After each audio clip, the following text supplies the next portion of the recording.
Hello, everyone. This is Rabbi Bolton speaking to you from your own. And under not ideal conditions, but there are, at least Baruch Hashem, there are conditions. Okay, the camera is not the best, you know what I mean, and etc. So I have a lot of good excuses, but here we go. This is a mimer from Likuti Torah. I'll try to do it in the mornings also at regular time, but you can't depend on me because there's a lot of going on over here. I'm not in my house, I'm in my son's house. So here we go. It's in Likuti Torah, the book Likuti Torah, which is written by the first Rebbe of Chabad. And it's a mimer in Parshas Tzav, page 30, if you're interested. Here we go. It's explaining this week's even though we're not in Parshas Tzav, but it is explaining the unique occurrence, phenomena in Judaism, which is called the splitting of the Red Sea, splitting of the, really it's not the Red Sea, it's Yam Suf. Suf, I guess, is translated more like reeds. In any case, the splitting of Yam Suf, and the Jewish people went across this river. The river. This is a very, very sensational thing, a very big deal. In the movies they make about going out of Egypt, I remember, this is before I was religious, I saw the movie in Cecil B. DeMille's The Ten Commandments and the splitting of the sea. I wasn't really very impressed by it. But nevertheless, it was, the movie goers, as far as movie goes, it was pretty impressive. They saw these people going through the Red Sea. The sea split. Of course, there was wind blowing through his hair was blowing, and then he was standing against the wind blowing, and he was leading the Jewish people. But the fact of the matter is, it did happen. It wasn't exactly like that. The fact of the matter is, it split into 12 different paths. The river did. Split into 12 different paths, and the Egyptians immediately followed after them, and the Jews went through, and the Egyptians were all drowned. And there was more that happened over there, but the Midrash, and the Rebbe points out that the Midrash, according to the Midrash, the whole thing was unnecessary from a practical point of view. And the purpose was, first of all, it says that they went in the same side of the Yam Suf that they went in. That was the same side that they came out. They're just a few miles down, however long it takes to include about 3 million people, 3 million Jews. That's a lot of people. So let's say a few miles down, but they came out on the same side they went in. In fact, they didn't even have to go over it at all. They could have bypassed the whole thing. And we can't say that the reason was in order to kill the Egyptians, because God could have killed the Egyptians all sorts of ways. I mean, he had the 10 plagues. Any one of those plagues could have killed everybody. But decimated all their livestock and their food. They didn't have any water to drink. The first plague was, blood. They didn't have any water. All there was blood. Can't drink blood. So any one of them could have killed. So the guy didn't need to kill the Jewish people. He didn't kill the Egyptians either. So the reason it is, the Rebbe explains, the reason it was in order to prepare the Jews for the receiving of the Torah. Because when the Jews received the Torah, they didn't just receive this book. A hand came out from heaven and gave them this book, or then just the book dropped down in the middle of, Moses picked it up or something. The Jewish people went out to Mount Sinai, and it says that they saw and felt God. Their souls actually jumped out of their bodies. It was such an amazing, incredible revelation, because we're talking here about the creator of all being, the creator of all existence. No one has any inkling that we're being created. You feel you're being created?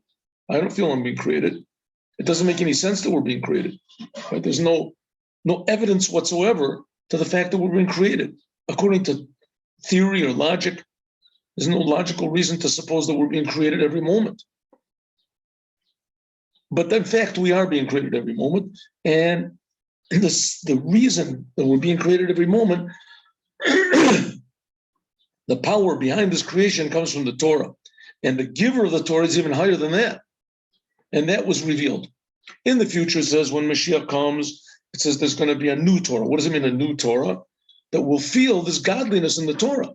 We'll feel the godliness that we don't feel now. Nowadays, the Torah we have, there's people that can totally misinterpret the Torah and twist the Torah and divert and pervert the whole Torah, even to the point where, justifies all sorts of bizarre things. The Torah, exactly the opposite of what the Torah is for. To justify idolatry, to justify. So now, because we don't see the godliness in the Torah, we don't see that the same God that's creating me is creating the Torah. You don't feel it's not a vital, important, necessary thing. We don't feel it. In the future, we will feel it. Well, to get a little bit of a preparation for this, so God took the Jews all over the sea and he split the sea. So this is when he split the sea, he split all the spiritual worlds, because the spiritual worlds are also called water. Shamayim, 7.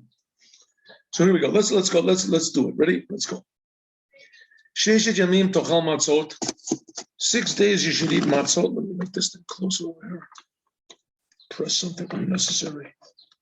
Oh. Huh? How's that? 6 days you should eat matzot. Pointer one over there. 6 days you should eat matzot. And the 7th day is an atzeret l'Hashem. It's a gathering day for God. Elokecha. Lo taseh malacha. You cannot do any work. Now, the fact that this in a way is not really a true sentence. You are, yes, allowed to do work if it's relevant to food. Usually it says, Lo taseh kol melechat avodah. Lo taseh. You can't do non-vital things for eating. But on the holidays, you are allowed to prepare food. You're allowed to prepare food. And also on the 7th day of Passover, you're allowed to prepare food, even though it's a holiday. But you're allowed to prepare. You're not allowed to drive in your car or etc. But you are allowed to prepare food. There's a lot of laws about this. Okay, why? Well, let's see. Behold, let's see what we find. There are 3 Jewish holidays that are called Atzeret. They're called a gathering day. How do you say? A day of gathering, of stopping. Chag HaShavuot, the holiday of Shavuot, that's the day of Matan Torah. It's 50 days after Passover.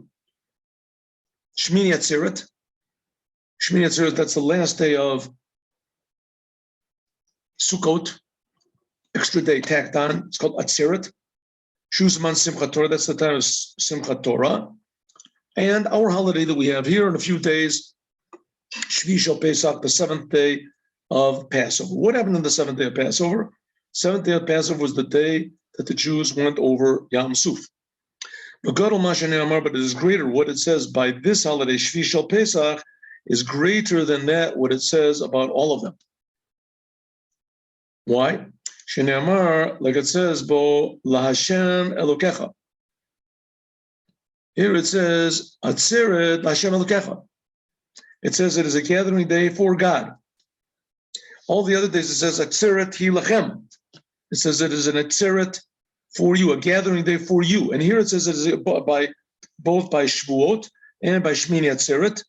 It says it's going to be a holiday for you, a gathering for you. And here it says it's a gathering for God.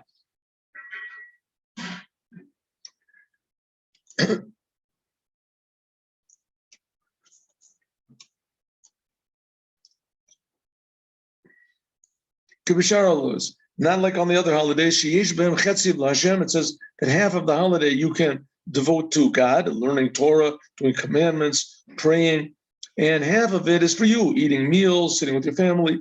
But here on the 7th day of Passover, it says in the Torah, Kula LaHashem, it is all a holiday for God.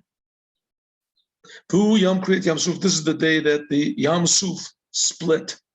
And it said that the spoils that the Jewish people got when after they passed over the sea, the money, the silver, the gold, the garments, it says the garments were worth more than the silver and the gold. That the precious garments and silver and gold that they got after they went across the sea was greater than what we took out of Egypt. Now it says that when they took out of Egypt, that in the 3 days of darkness, the Jewish people went into the Egyptian homes and they took all their money. You could say they stole it, but on the other hand, you have to realize that the Jewish people worked at hard labor for 210 years, something like that, and they didn't get paid a penny. And there was a lot of Jews that were working, all the men, all the women, they were working all the time. So working nonstop, 24/7 for 200 years or however many years there were. So they came out that they got they got a very cheap fee. They took all the money of Egypt. Not only that, all the money of Egypt was money that they had made because they were working for the Egyptians. However it is, they took all the money.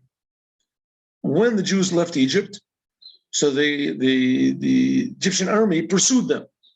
And the Egyptian army was sure that this whole entire thing, that God had just sort of staged this whole thing so that they would be able to trap the Jews at the sea and to kill all the Jews, which is what they wanted to do anyway. And so they dressed up in their finest garments with all sorts of bling-blings and golden things and all sorts of stuff. And they ran after the Jews, and the Jews ran into the sea. So they certainly weren't planning for this, but that wasn't enough to stop them. So they went into the sea and they all drowned, and the sea washed up all these riches that they had dressed themselves in. So it says that there were even more riches on the shores of the sea than there were that took out of Egypt. Okay, so of course, we're talking about the fact of the matter is the Jewish people did not care about the money. All they want to do is just get out. Why did God give them all this money? What's the big deal? Not only that, he promised Abraham, like 400 years earlier, that your nation, your people are going to be slaves in the land of Egypt. And they're going to go out with rechush gadol. They're going to go out with a great riches. So it says in the Gemara that if you promise them, listen, I'm going to let you out tomorrow and give you a lot of money, and the person would say, listen, do me a favor, let me out today. A person's in prison, he's in the danger of being killed every moment. So he'd say, listen, don't let me out tomorrow and give me a lot of money, $1 million. Let me out right now. Don't give me anything. Just let me out of here. So the Jewish people, what type of promise is this? Your children are going to be slaves. They're going to suffer terribly for 400 years. It ended up they only suffered for 210 because God cut off a little bit of the sentence. But still, 210 years is a long time. 1 year is a long time. A day is a long time to be suffering, to be tortured over there. But they're going to go out with a lot of money. Well, they didn't care about the money. They went out who it is in Alat HaNetzutzim. This is a whole new concept in the world. Raising up sparks. Everybody else has the goals in life. Everybody has goals in life, right? Some people want to be successful. Some people want to be useful. Some people want to be popular. Some people want to have pleasure. Some people want to have power. Everybody has a goal in life. There's good goals. People want to have a family. They want to be productive. They want to this. Here the Rebbe is saying that the Jewish people have this different goal that nobody even knows about this goal. And this is the real most important goal there can possibly be, and that is what's called raising the sparks. What's raising the sparks mean? Raising the sparks means that when God created the world, so it was a big process, which we don't have to go into it, breaking the vessels, etc. But anyway, God created the world, and there's a lot of bad in the world, a lot of bad trapped in the world, and this bad feels good. It feels good to take things and misuse them, to misuse life, to misuse food, to misuse pleasure, to misuse all this life and pleasure and nourishment and everything. These are sparks of godliness. And they're trapped in the world. They're all confused. The world is a very confused place. So therefore, God, when you do good, it elevates it. How do you know what's good and what's bad? How do you know what's good and what's bad, right? Stalin said it was good to turn in your parents if they have money, right? Hitler said it was good to kill anybody who's not German. Who determines what's good and what's bad? So, it's up for grabs, whoever is strongest wins. That's good. So it's not so. The fact is, that's why God gave the Torah. He gave the Torah to tell us what is good and bad. And Abraham, Isaac, and Jacob, they realized this before the Torah was given. They realized this. So it says the Jewish people, the Egyptians had all the power and the pleasure and the popularity, whatever, in the world. They ruled the whole world. All the sparks were trapped over there. And the Jews, by means of holding firmly to their Judaism and suffering under the servitude of Paro, and nevertheless not leaving this faith that they have, that they're relatives of Abraham, Isaac, and Jacob, that they have a purpose in the world, to do the world. So this elevated sparks to the point where it says that these sparks were elevated. It says, Roa Shifcha Alayam, V'kacham al Zarosai. It says that when the Jewish people went over the sea, so it says the most simple Jew saw things that even the greatest prophets didn't see. What did they see? Kacham al Zarosai. They saw God himself. They saw the essence of God. Now, what this means, we have absolutely no idea, but it's true. If you can see angels, it says, talks about over there that Abraham, Hagar, and that Samson, that they saw angels. Bilam says that I saw an angel. Well, this is the seeing of the creator of the angels. And it says that the simplest maidservant on the sea saw the essence of God. That's the preparation of the giving of the Torah. Kamash Latino, it says that God took them on his arms. Kacham al Zorosai. Ben Yakar Ali Ephraim, Kacham al Zorosai. The God took the Jewish people in his arms. This is a sentence from where? From Isaiah. Is it? Let me have a look. Just one moment. I'm going to have a look. I should have looked this up before. I did look up other things, but I didn't look up this. 1 second. Don't give up. There we go.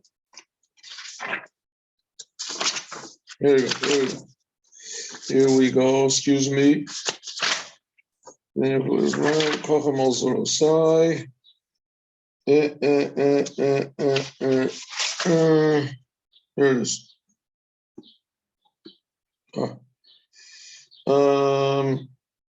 Hosea. It's a prophecy from Hosea, prophet Hosea. Huh? God says, I took them on my arms, just like a child, that he can't see far away, but his father lifted him up to see. It says, Ad Yavor Hashem, the God at Yam Suf, on the 7th day of Passover, God lifted the Jews up so that they could see the whole entire creation. They could see the whole meaning of all being. That's pretty good. That's what it says. And when the Jewish people, when they went over, they sang a song and it says, Ad Yavor Hashem, Ad Yavor Amzukanita. It says that the Jewish people, they passed over the sea. Why twice? Base palming. Because it's going to be another time.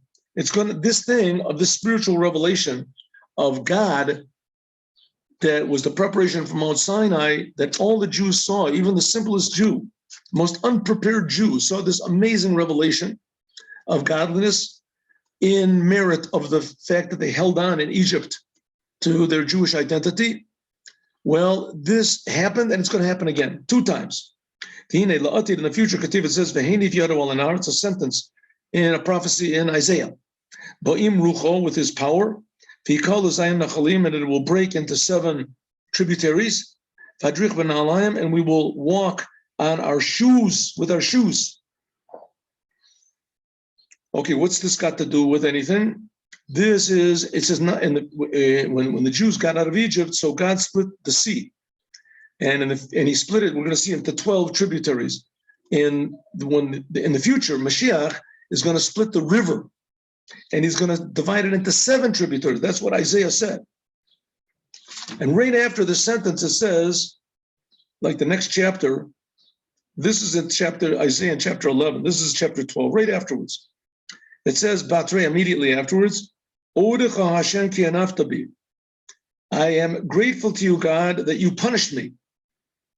Yeshuv ach apcha, you have taken back your anger, v'tenachameni, and comfort me. What does it mean? Then in the future, we're going to say it was really good that you tortured the Jewish people.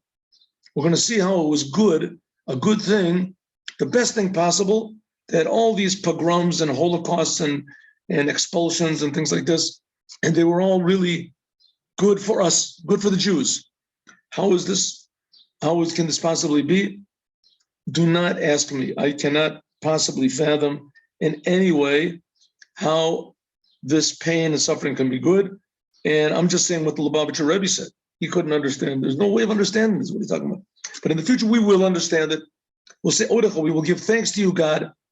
And it says, it's a prophecy in Micha, the prophet Micha, just like the days of going out of Egypt, I will show you miracles. Namely, just like the Jewish people went, when they left from Egypt, they went across the Yam Suf, which is Sofa called Dargim. Suf means the end. This is the lowest of all levels of godliness. It'll break open and we'll see the Creator who's creating the world. That's what happened when we left Egypt. But it says Ad Yavor twice. It's going to happen again, also in the future. When Mashiach comes, there's going to be an amazing revelations. The Yavru at the Nahar will cross over the river. There will be Aver and Nar. We'll go back to where Abraham was. Abraham was on the other side of the Nahar. That's what the word Hebrew means. Ivri, on the other side. We'll see what a Jew really is.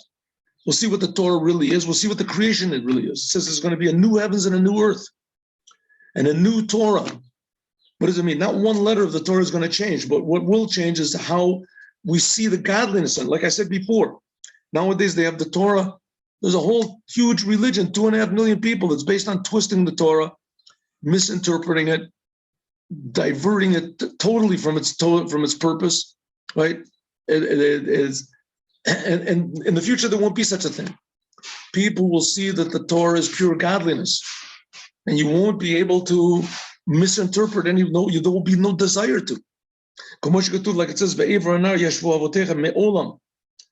it says on the other side of the river, our fathers lived forever. Me'olam.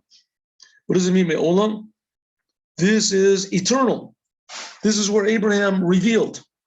This is which river is this that's going to be split? This is the river that came out of Eden.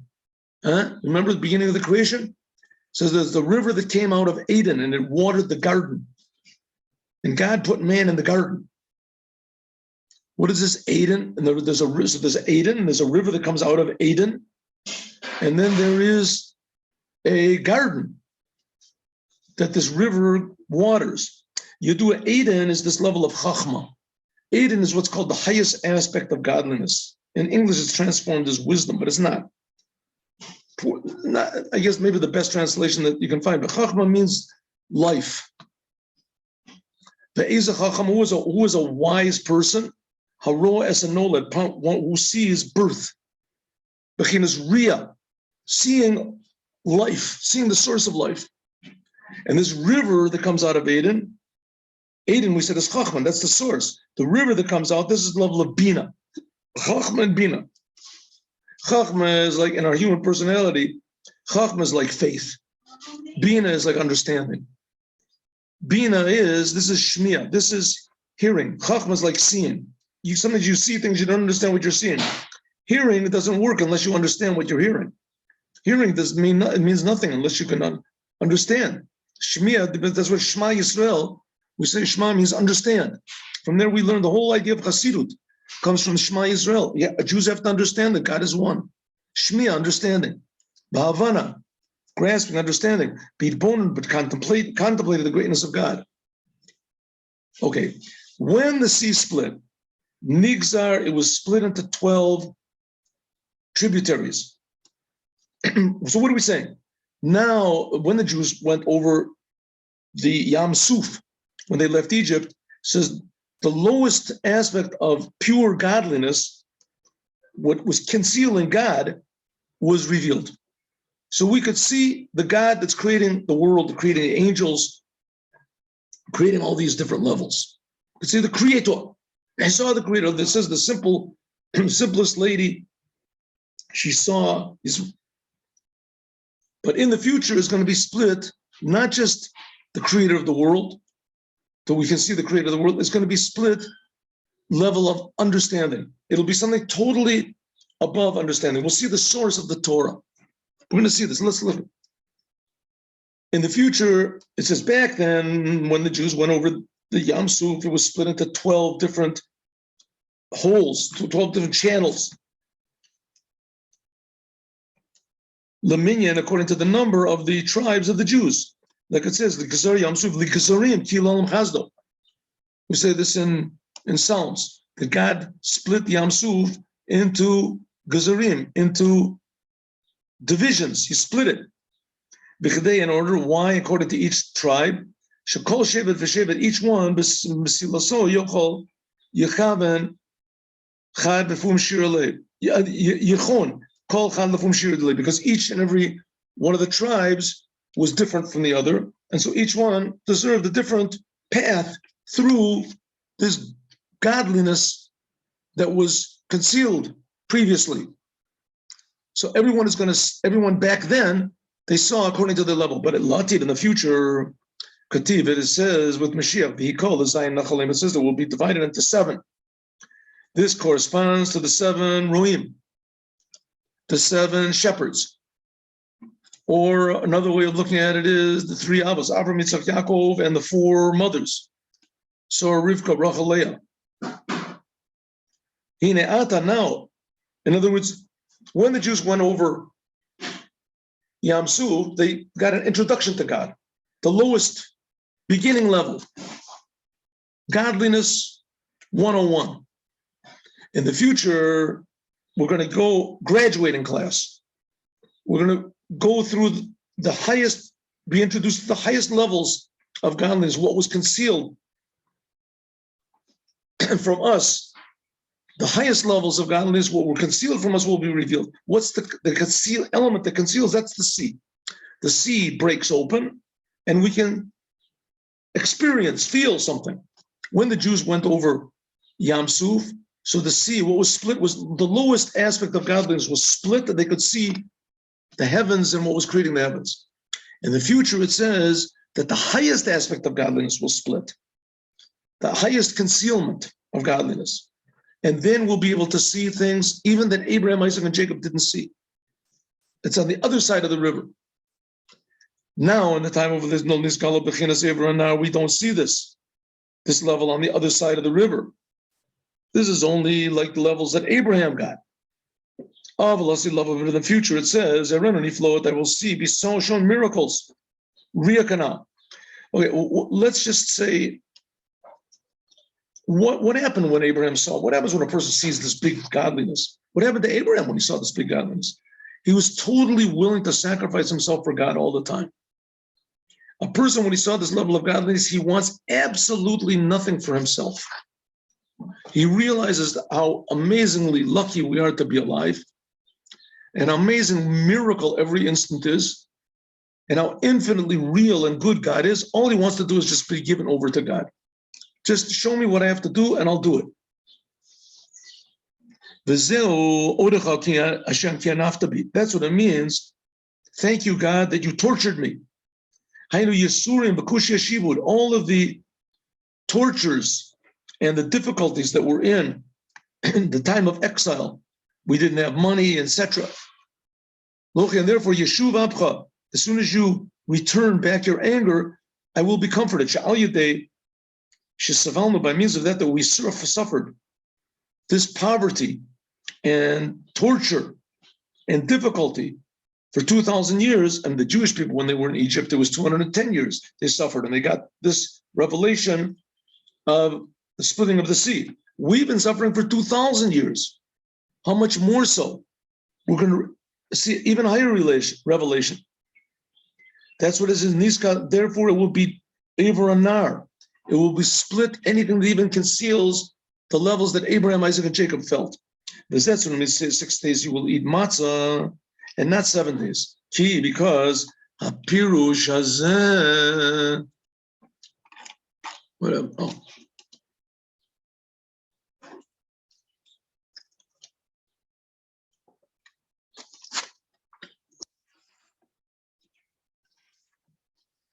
This is talking about in the future. It's talking about on 6 days you should eat matzah, and the 7th day is going to be a gathering for God. And it says you shouldn't do any work at all.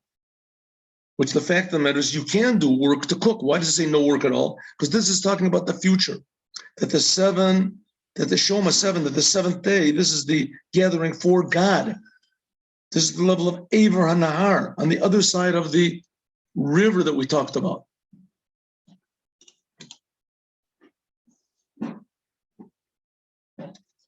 The river that comes out of Eden, that there's no eating, etc. Therefore, it doesn't say you can do work in order to eat.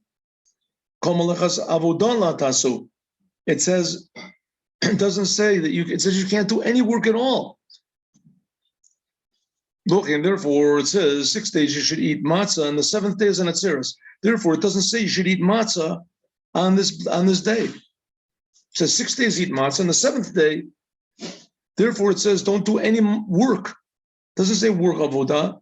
So to speak, this day is hinting at the future redemption. When the future redemption, there'll be complete godliness that will be actually nourished from godliness. What's going on here?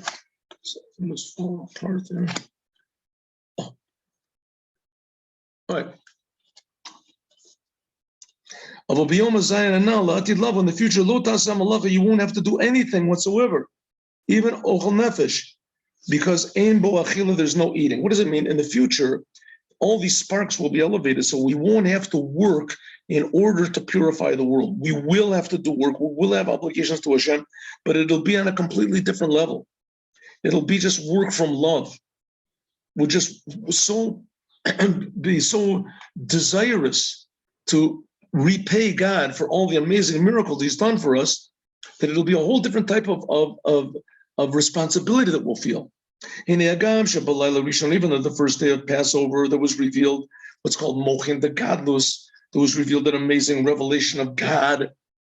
Like it says, that God Himself took over. That's why it's called Pesach, because it was Dilu. God jumped over. He raised the Jews up to this tremendously high level of like jumping over the whole world, not in a natural way. But because it was so unnatural, therefore we have to have Sfirat HaOmer. Sfirat HaOmer means counting the Omer. After this amazing revelation that we had on the first night of Passover, because little by little, in order to internalize this, namely, in order to internalize little by little this level of holiness and our garshenu, and get rid of our egotism, little by little. What is egotism? Egotism comes from, we think that we're the boss, right? We get mad, get depressed, things don't go the way we want to. Who are we? What do you mean, who am I? I'm special, I'm God, I'm this. When you really feel that you're not God and you feel that you're just a creation of God, so this does away with all the bad character traits that you've got. But it's not so easy. It's not in one step. This is talking about you can do it to somebody else in 1 second, but for you to do it yourself is very, very difficult, right? To internalize things. Therefore, it took a long time. We have to do Sfirat HaOmer little by little. So it was a big revelation the first night of Pesach.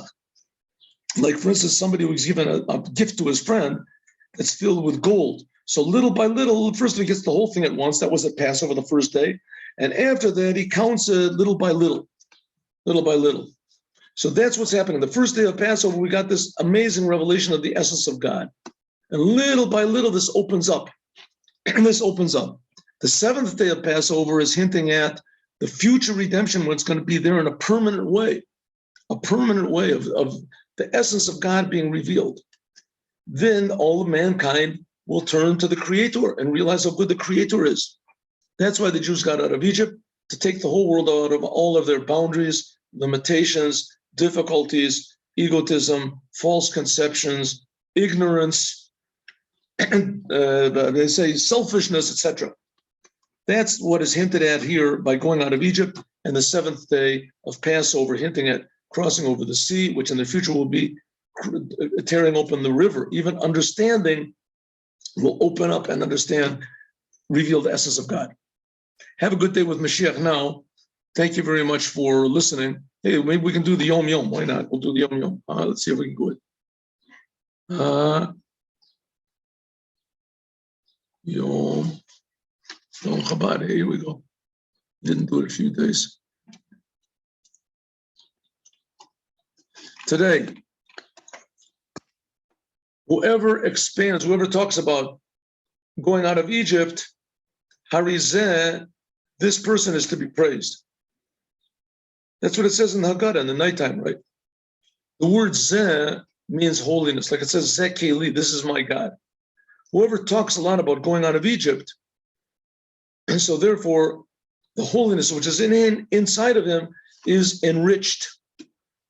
It's enriched. The more we think about God and holiness, as the more holy we become.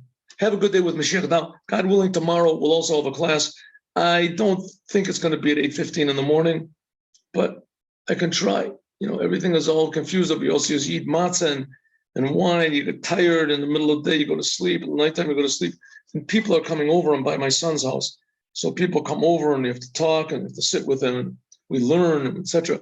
So anyway, but God willing, there will be a class sometime in the course of tomorrow. Have a good day with Moshiach Now. Just a very interesting innuendo.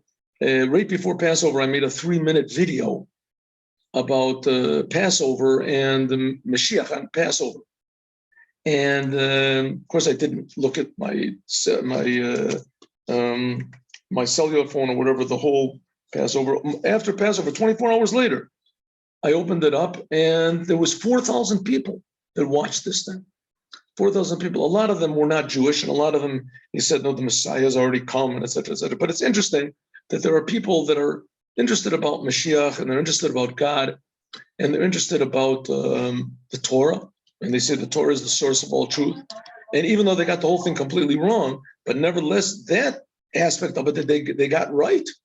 You can see Maimonides was right, that he said that there's something good came out of Christianity, and there's that people are really, first of all, interested in the Torah. They say the Torah is the source of all truth.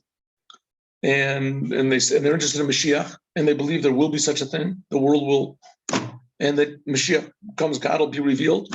And even though they got the whole thing twisted, and it ends up that they end up hating Judaism, hating the rabbis, but okay, that's a side thing. Let's just talk about the good stuff. And it's just a sign that it won't be very difficult to get these people to think about the real Mashiach and the real meaning of the Torah and the real revelation of God. And so there'll be real peace and meaning in the world. Okay, have a good day with Mashiach Now. God willing, tomorrow we'll see you all.